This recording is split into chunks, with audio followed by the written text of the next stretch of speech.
Hey, everybody. Happy Thursday. Welcome to another edition of Coaching from the Couch. I am your host, CWall. I'm going to give y'all an opportunity to get on in the virtual room so that we can start talking all about DC sports. I already see David has checked in for another edition of Coaching from the Couch. I see Damon has checked in for another edition of Coaching from the Couch. I want to say what's up to Corey, who has checked in.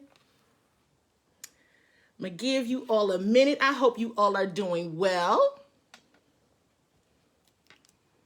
I get excited on Thursdays, y'all. This is when it gets fun. This is when talking sports gets fun. I see Eric has joined. Give everybody a chance to come on in the room so that we can talk about our favorite local teams. I see my sister in sports, Tina Moore, checking in. Give y'all a chance to get on in there. And while everybody is coming on and joining, can everyone say what's up to my mama?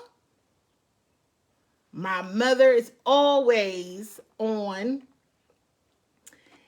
and ready to listen in and comment where she can on sports. So everybody say, hey, Mama Waller. She is on as always, as are you guys. Listen, the Wizards are playing right now. Their game is getting ready to get kicked off. So we're going to be talking sports. The Wizards are going to be kicking off their game against the Raptors. So, hey, listen. What we got tonight? Do have a Mystics update. Want to talk a bit about the Caps, Nats, of course the Wizards, and of course closing out with the Washington football team. So I want you all to make sure you are sharing this show with your DC sports loving family and friends. Because once the show is up, the show is always up, you guys. The show is always up. So you can watch it at any time. But it's always a good time when we can watch it together live and comment live. I want everyone to say what's up to Sherrod, the originator Oliphant, lead sports writer for CWall Sports and Entertainment. Say what's up to him. And we are going to go ahead and get... Oh, wait a minute. It's a whole bunch of... Wait, Randall Martin. Hey, Randall. 85 South Fan Club from Atlanta in the building. Y'all, I'm getting excited. And maybe I'm getting excited because every day it gets a little closer to football season. That could be that. But at any rate, you guys, let's get going. The Mystics. First up, the Mystics are back, you guys. The Mystics are back. They just did their preseason game last night. Just getting started. It's preseason. It's early. They lost. They did lose. But hey, it's okay. And I'm saying it's okay because it's still early. It's the preseason. So listen, not the start that everyone wanted to see, but again, it's preseason. Everyone knows that Alina Deladon is still recovering from her back surgeries, but she says she is doing well. So she's doing well. We're going to hope that she continues to improve and wish nothing but the best for her so that we can hurry up and get her back onto the court. But last night, their starters, Ariel Atkins, Natasha Cloud, Leilani Mitchell, Tina Charles, and Teresa Pleasance. So listen, preseason game last night. I almost called them the Wizards. The Mystics did lose to the Atlanta Dream, but strong game by Tina Charles. I do want to mention that. She had 18 points, 4 rebounds, and 1 assist. So I thought that was promising, and I thought that was great. So it was good to see her, while you could. And more to come. Again, just preseason, but they did lose. So I want to move on because I absolutely want to talk about the Caps. And I see John Adams is checked in. Listen, I want to talk about the Caps. Where are the Caps fans? Caps fans, check in. Check in, check in, check in. First, while you all are checking in, Caps fans, we must shout out and send our prayers and well wishes to TJ Oshie, who lost his father. We all are just sending our prayers. We all know how close Oshie has been with his dad. Has always been with his father. So many prayers to him. It's been an emotional, of course, time for the team overall.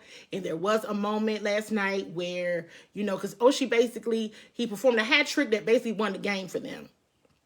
And it was really cool yet emotional to see the team just rally around him because Oshie is yet still so emotional, of course, from his father passing away. He was insisting that he still played because the team did say, hey, you do not have to play. But he wanted to. He wanted to, and it's still a very emotional time for him. So let's send our prayers and well wishes to Oshie. Because he definitely looks like he's in a lot of pain, and rightfully so. I wanted to talk about one of my favorite Caps, Tom Wilson. Now, you guys, I bring up Tom when Tom get to fighting. When Tom get out there on that ice and starts fighting, right? I'm like, y'all, do y'all think Tom is that bad? Is he that bad? And I seriously want to know because the New York Rangers organization, now, if you haven't heard, if you haven't seen, you need to go online right now. You need to still watch the show, but see if you can check in and see the brawl because Tom Wilson does not play. And he let the New York Rangers team know that he doesn't play. And it was like a brawl soon as the puck dropped.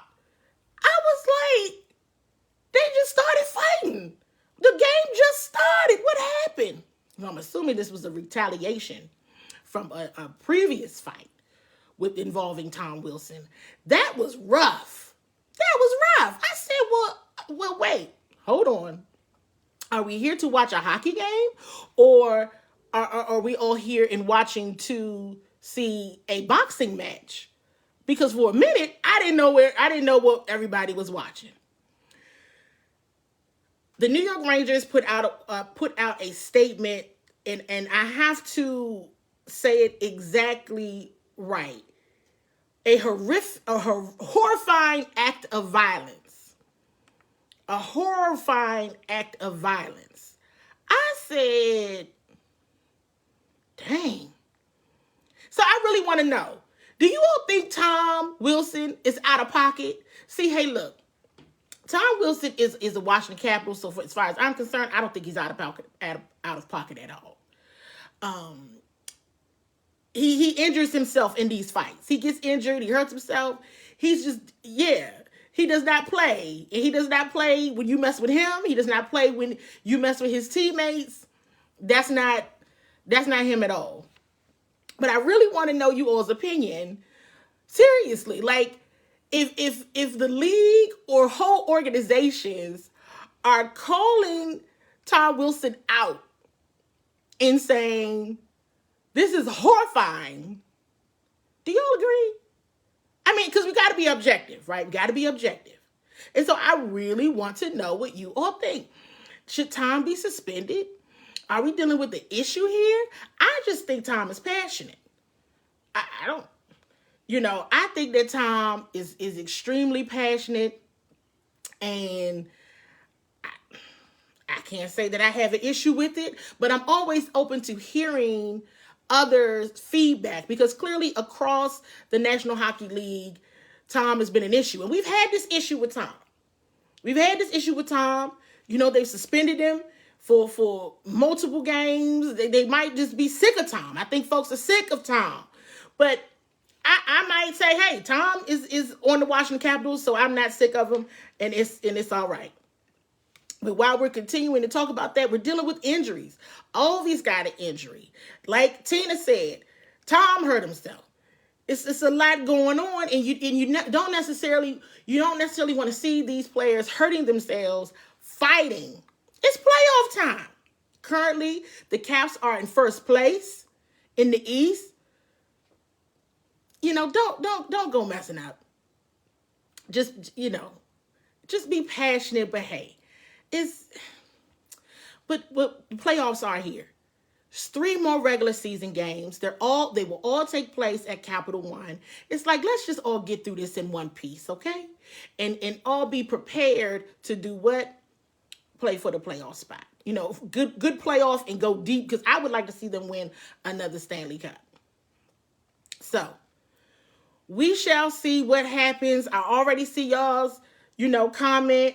I'm with you all. I don't think he's out of pocket, but I have to ask the question to be fair. And I'm with John. I'm absolutely glad he's a Washington Capital. Absolutely glad. So, and shout out to Kuzi. Kuzi has been placed on the league's COVID-19 protocol list as of Tuesday night. So we want to wish him well and hope he's doing okay. Because, COVID is still out here, everybody. So we want to make sure that folks are staying safe and staying well. Wash your hands, wear your mask. He has been placed on the COVID list as of Tuesday night. And this is actually his second time, I believe, being on the list this season. So just want to wish him well and make sure that he's doing okay. Really quick update on the Nats. Last I saw, the Nats were losing. It was the top of the 8th last time I checked in. They were losing to the Atlanta Braves. It was looking like the Braves were going to sweep the Nats. It wasn't last week, because last Thursday, we were at FedEx Field for the draft event. So I think it was the Thursday before. I went on my positive rant about Max Scherzer. So Max is continuing to impress. So I thought so, John. Thank you for that update. I was like, okay, looks like they're going to lose. Looks like they're going to get swept by the Braves. We're a month in. We're a month in on the season. Don't worry. No worries. Month in on the season. So we'll just keep watching. We'll keep watching. Now, that doesn't mean that by midsummer, y'all might be watching the show, and I'm up here going off because I feel like they're being sorry. I don't necessarily think they're being sorry. It's still early. Still very, very early. So I'll let them live. And because I did my Max praise rant 2 weeks ago, I'm going to hold off until they start winning again. Moving on to the team that is playing right now, the Washington Wizards. Wizards fans, check in. Check in, Wizards fans. Right now, they're playing Toronto. The game is tied at 9 apiece. No, it's not. It's now 12-9 Washington. Brad just hit a 3. So you all may be watching as you're watching me. Kind of like it's on while I'm talking to you all. So I really want to know you all's thoughts. I do. What's one word? I like my one word exercise. What's one word to describe how the Wizards are playing right now? Give me one word. I really want to know, how you feeling right now? How are you feeling about the Wizards and how they're playing right now? Because I don't know, I have some mixed emotions. John, you said scrappy. Cameron, you said magical. I really want to know. I like what I'm watching. Like I like what I'm seeing. I like what's going on. Tina, I see your comment that you said together. It's just one of those things where you wish this kind of gelling and coming together and this magic and this scrappiness had happened about a month ago. Right? The Wizards are still in a good position to play in the play-in. And so I think that's nice. I think that's great. But it still is kind of like, dang, could have seen so much more sooner. And it would have been, even if it was a 4 or 5 game difference, it would have made a drastic difference in my opinion. So barring any injuries, hopefully nobody gets hurt. And there's been no major situations. Rui's not playing tonight.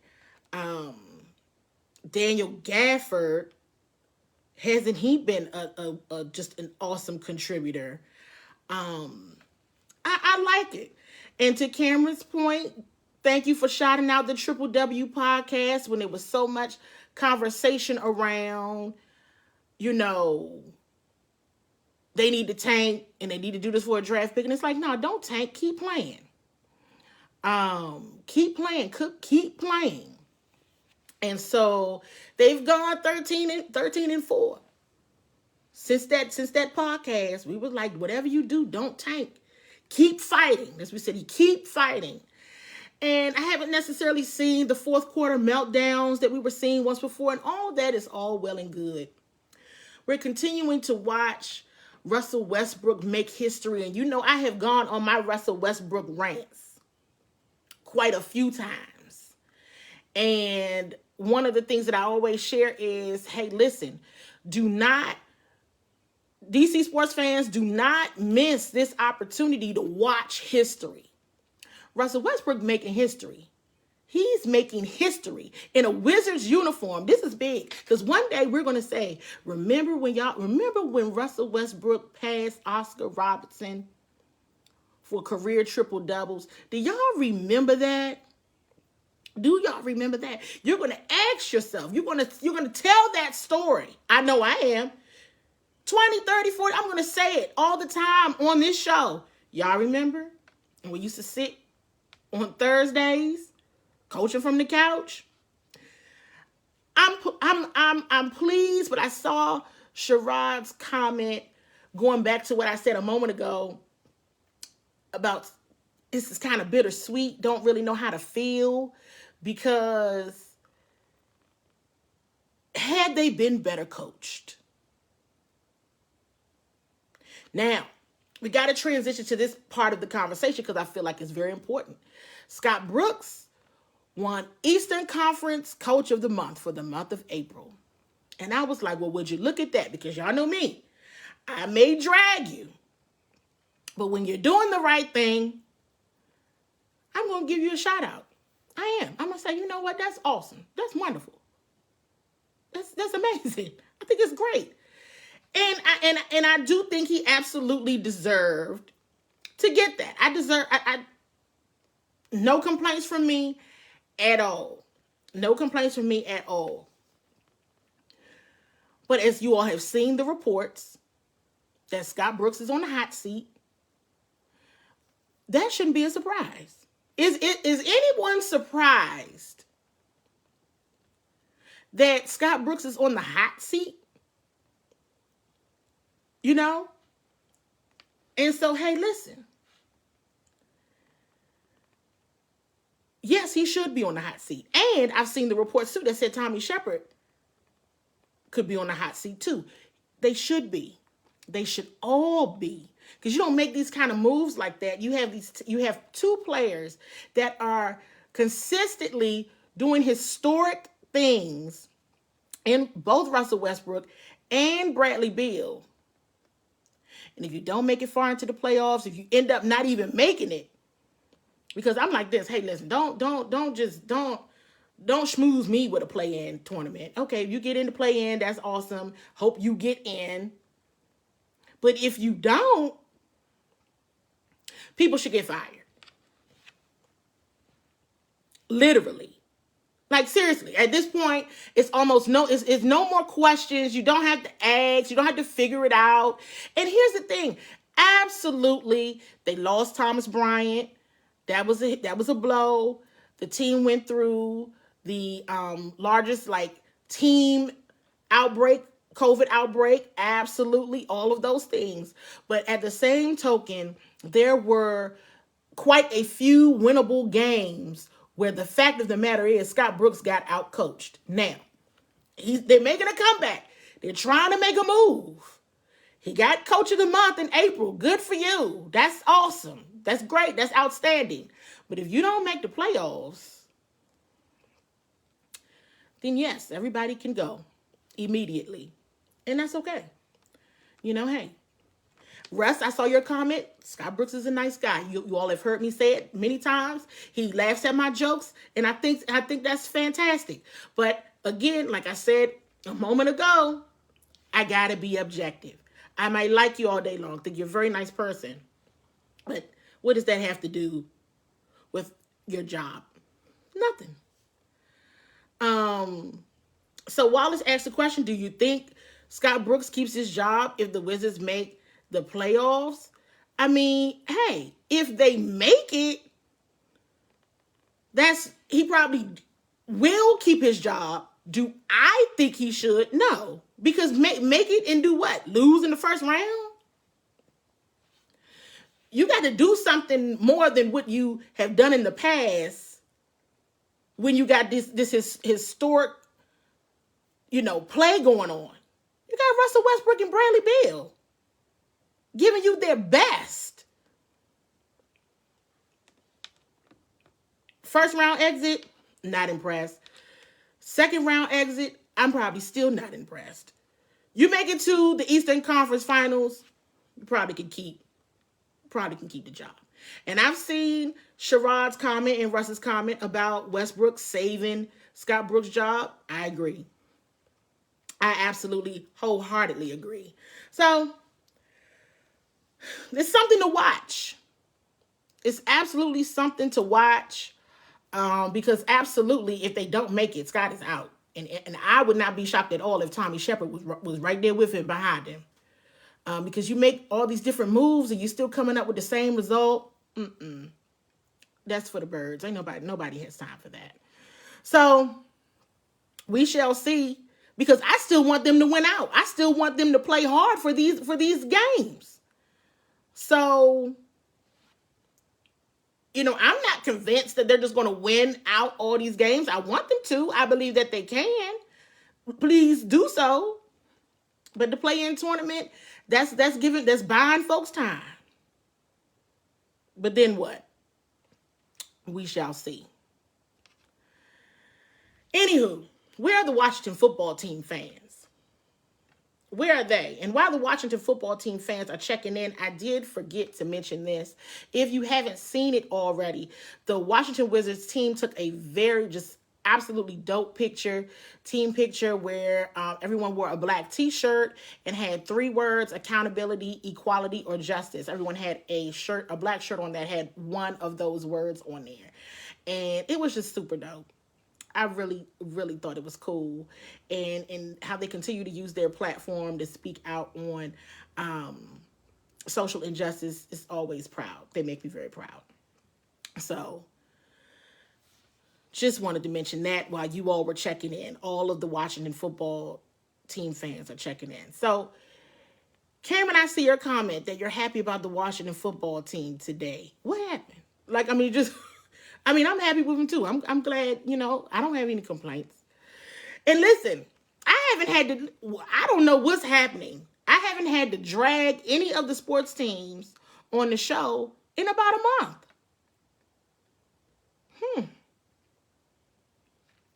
I don't know what that's about. But that's a good thing. So, listen, we've all had a few days. We've all had a few days to think through the draft. Now, we had a show on Saturday evening after the draft, and we went through the team's draft picks in a bit of depth. What do you all think? Now that you've had some time, right, to research the players, do a bit of thinking, maybe do even some research on what the rest of the division did in the draft, right? Because if one thing we know about Ron Rivera, he's going to always look around. He's going to look around and say, Well, we can win the division. We know that about him. He's gonna take a look. And he's gonna say, well, we can win the division. He'll tell you that. And he'll keep his word as much as he can with that. So I feel the same way. Now I looked, and the reason why I brought up the rest of the division is because I'm similar to what Wallace said here, is that I wasn't all that impressed with the rest of the division. So okay. Looks like we're making another run at division champs at the least. I see other comments saying that, very pleased with the draft. The draft was pretty phenomenal for us. Wow. Wallace said, I know Wallace is a tough critic. So Wallace, if you're saying that the draft was phenomenal, then we better everybody get excited. Listen, wait a minute. Hold on, everybody. Wallace said that the draft is pretty phenomenal, and Wallace can be very critical. Brother, in sports there, everybody, you got to give a love emoji for that. That's enough to get you excited right there. Okay? Okay, Chief of DC, get excited right there. I did want to ask you all, though, and as Russ said, they all seem to be nice guys. Hey, listen, character matters. I don't know, Russ, if you heard my rant on character, but hey, that matters. Being nice matters. It does. Being well-mannered, that stuff matters. So I like it. Speaking of Russ, since he's tuned in, one of my favorite people on the planet, reached out, Russ Manning, I'm talking about him, you Russ, and asked me about Coach's comments about the quarterback. And I said, oh, I don't know. Sometimes when people ask me questions, I'm like, I don't even know where I am right now. Which team? Who am I talking about? So I had to refocus. And I see the comment to Damon about glad we didn't reach for one of those quarterbacks. And I said, Coach did make some comments about quarterbacks. And I thought it was interesting because we all know that the great Aaron Rodgers, it has been rumored, they have been talking about it so much, Aaron Rodgers wants out of Green Bay. And there's been some conversations floating around about if Washington were to engage in a trade for Aaron Rodgers, what would the Packers get? So what would Washington have to give up to get Aaron Rodgers? So let's go through that first. I want to talk to you all about that first. Here's the proposal, just folks talking, other media analysts, everyone just talking. Here's a proposed trade, right? Of Washington gets Aaron Rodgers. The Packers would get the 2022 first round pick, 2022 second round pick, 2023 first rounder, 2023 second rounder, Ryan Fitzpatrick, and Matt Ioannidis. So I already see Uriah saying no to Aaron Rodgers, stay the course. Wallace is saying he'd trade the first and the second for the next 3 years for Aaron Rodgers. What do y'all, listen, it's Aaron Rodgers. So you're not giving up. He ain't cheap. You ain't giving up, pennies for him. So this is like one of those, he's like one of those once in a lifetime, couple times in a lifetime players. So you're going to give up a lot. And this is just a proposed trade. Now, of course, when I looked at it, I was just like, So, I guess, hey, look. Sherrod looks like he's all in on the trade for Aaron Rodgers. They're going to cost you a lot, a whole lot. But I think the interesting thing is Ron was on a podcast with Chris Collinsworth, and it's like Ron, I'm watching this Wizards game, so I'm a little just distracted because I'm like, what are they doing? I can't look at that. So Ron, and I'm kind of distracted too because I'm trying to, like, Ron kind of tell. Now, I know a lot of people don't agree with what I'm about to say, but I'm going to say it anyway. Ron will basically tell you what he told you he wasn't trying to tell you 5 minutes ago, and then he'll mess around and he'll tell you. Because what he ended up sharing, in my opinion, on the podcast with Chris Collinsworth, and this was around basically not needing a typical franchise quarterback in order to win a Super Bowl, right? And I'm like, that's true. He's got a good point. He's telling the truth. And I feel like, hasn't he kind of acted in that way? You know, I mean, they didn't move up in the draft for a quarterback, which is completely understandable. And as soon as that didn't happen, I said, okay, they're going to go with whomever's on their roster.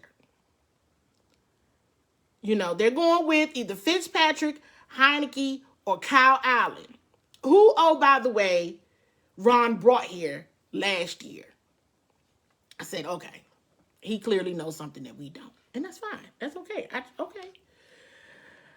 But it's evident to me that what he was sharing, and he's basically said this before.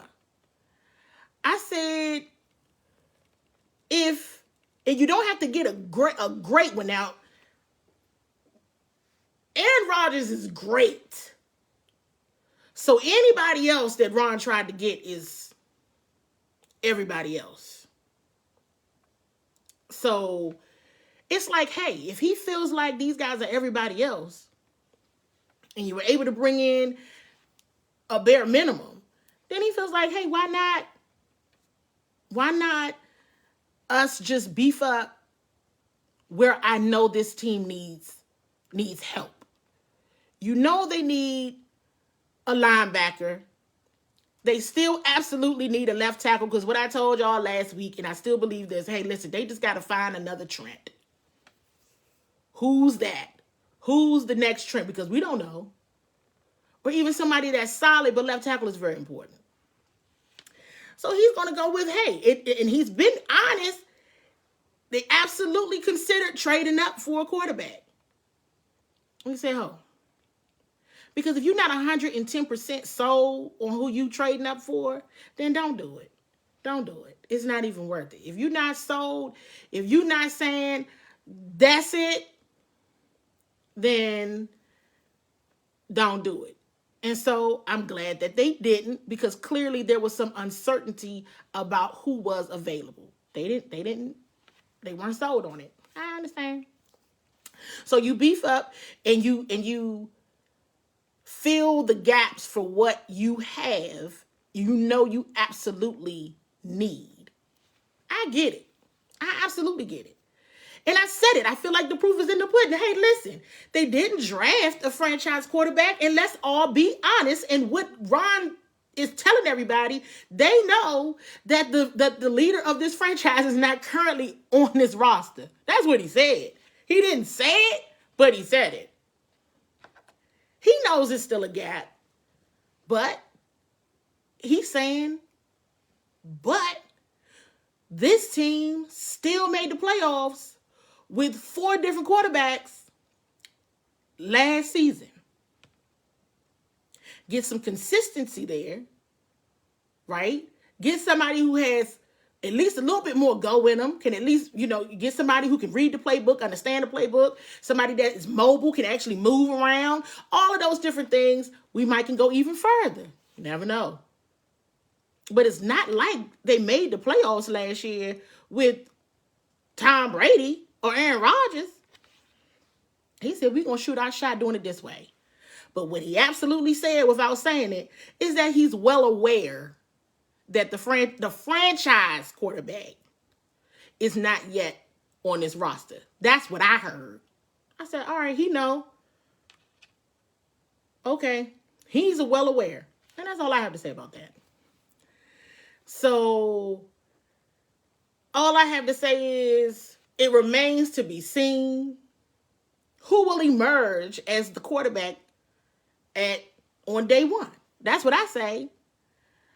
So whatever you got to do to keep these guys one motivated and plan for you, get it done. Motivation counts for a lot.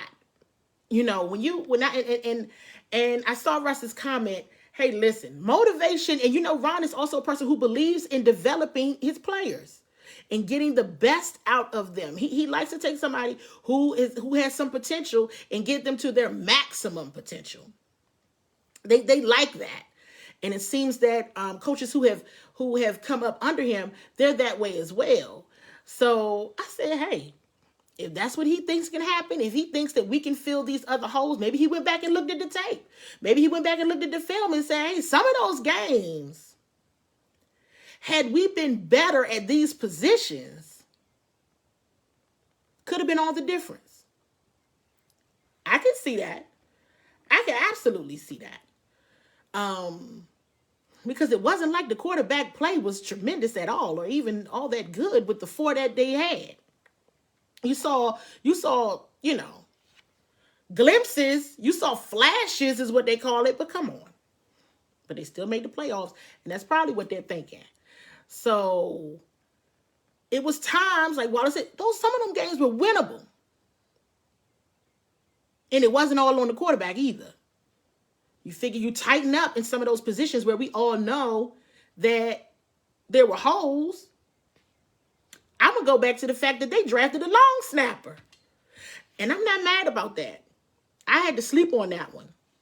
Because the long snapper has a very important role. Very important role. And if you go back and watch the film, and y'all know I like Nick Sudberg a lot. You know, Nick Sudberg a whole lot as a person. He's a very nice man.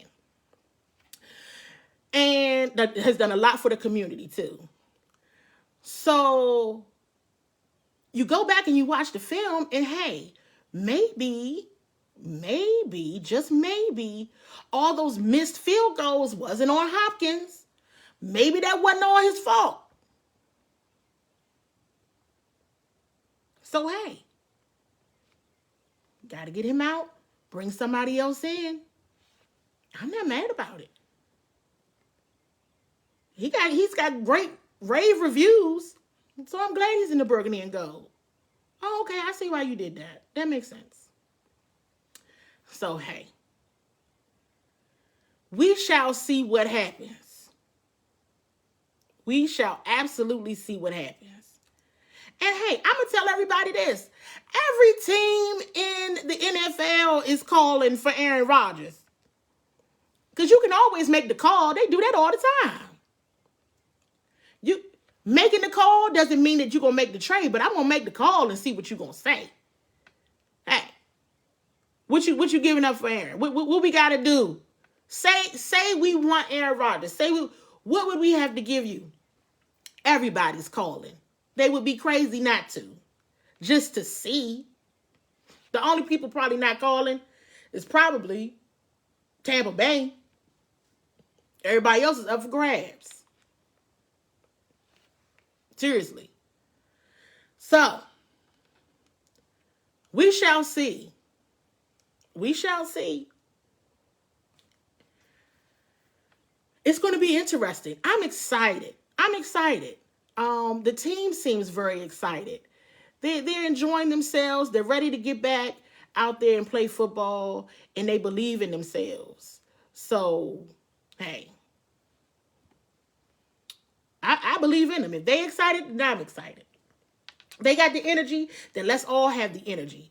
And we'll just see what happens.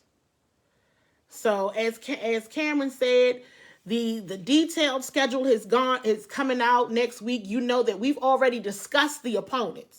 So we already know what's coming. So as far as I'm concerned, I don't care when they play them. Just beat them. Those home games, a little. I still feel the same way about the home games.